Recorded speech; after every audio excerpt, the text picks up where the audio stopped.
I'll show you how we can use ACC Connect to push files from Autodesk Build into a SharePoint folder.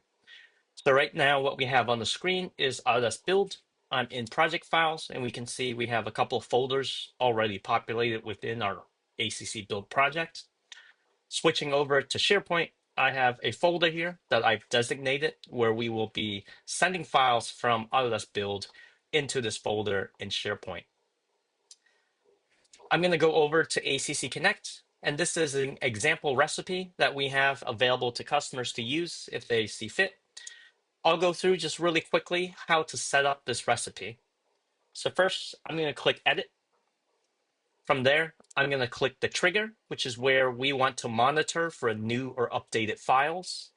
I've already populated this with the ACC project that I have shown previously, but just to confirm, we're looking at the ACC Connect demo project and the entire project files. So again, just to confirm, it's our ACC Connect demo project, and it's all of our project files. So this will detect any new or updated files uploaded to that project and the project files.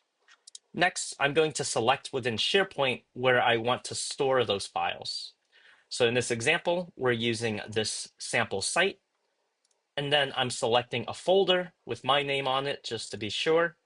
And then from there, I'm going to check on the SharePoint side that that is the folder that we will be pushing our data to. So with that set, that's really all you have to do. The rest of it is built to handle the synchronization from the newer updated files from ACC and push that to SharePoint.